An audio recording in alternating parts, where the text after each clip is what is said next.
Hello everyone, कैसे हैं आप सभी। आशा करते हो कि आप लोग बहुत बढ़िया है। तो IBPS क्लर्क का जो आज एग्ज़ाम हो रहा है 31 अगस्त का, उसका फर्स्ट शिफ्ट कंप्लीट हो चुका है। उसके बारे में हम बात करेंगे। देखिए, जो इंग्लिश था इस बार थोड़ा सा मॉडरेट देखने को मिला है, जहाँ पे गुड अटेम्प्ट आपका 15 से 20 ही हो चुका है। इजी टू मॉडरेट है। रीजनिंग का पेपर जो है वो ईजी था, जिसमें 35 में आप 32 34 आराम से बना सकते थे। और क्वांटिटेटिव एप्टीट्यूड के पेपर में आपका 25 से 30, ये भी पेपर इजी था। ओवरऑल अगर गुड अटेम्प्ट की हम बात करें 75 से 80 तक इसका गुड अटेम्प्ट था।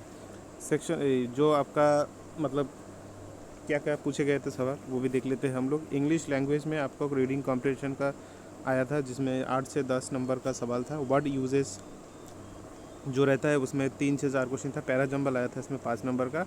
सिंगल फिलर इजी था ये वाला आपका। और एरर जो है, एरर स्पॉटिंग आपका, इसमें स्पॉटिंग में 5 से 6 सवाल आपको देखने को मिला था। अभी आ जाते हैं क्वांट में। क्वांटिटेटिव एप्टीट्यूड में यहाँ पे दोनों DI देखने को मिला है। बार DI और टेबल DI 5-5 करके इजी था ये वाला भी। मिसिंग नंबर सीरीज 2 था यहाँ पे।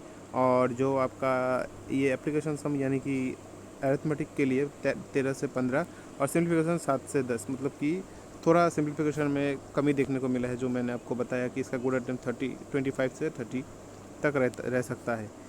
इसके बाद आते हैं रीजनिंग सेक्शन में, जिसमें फ्लैट और फ्लोर वाले पजल आए थे। एक अनसर्टेन लीनियर रो सेटिंग, इसमें 3 क्वेश्चन था।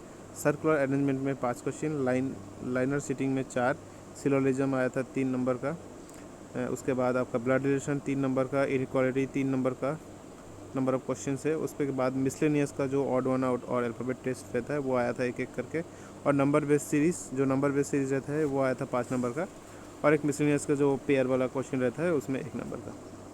तो ओवरऑल अगर हम देखें पेपर पिछले दिन से थोड़ा सा मॉडरेट हमको देखने को मिला है। चलिए, कोई बात नहीं, आपको नॉर्मलाइजेशन में अच्छा मार्क्स मिलेगा अगर एक्यूरेसी है। अगले शिफ्ट के लिए जिन लोगों का एग्ज़ाम है उनको बस इतना ध्यान रखना चाहिए, उनका अटेम्प्ट कितना भी हो, उनका एक्यूरेसी 100% मैथ और रीजनिंग में रखिएगा। मैथ और क्वांट और रीजनिंग में। और इंग्लिश में आप कम से कम 90% तो आपको रखना ही है। कोशिश कीजिएगा कि 95% एक्यूरेसी मेंटेन हो आपको इंग्लिश सेक्शन में, तो आपको आराम से जो क्वालिफाई मार्क होगा वो आपको मिल जाएगा। ठीक है, चलिए उसके बाद बाकी के शिफ्ट के भी हम एनालाइज करेंगे। And all the very best जिन लोगों का एग्ज़ाम है। और अच्छा, आप लोगों ने अगर इसका अटैम्प्ट दिया है तो ये अटैम्प्ट अगर आप दिया है तो अच्छा है आपका, आप मेंस की प्रिपरेशन कर सकते हैं। चलिए, थैंक यू एवरीवन।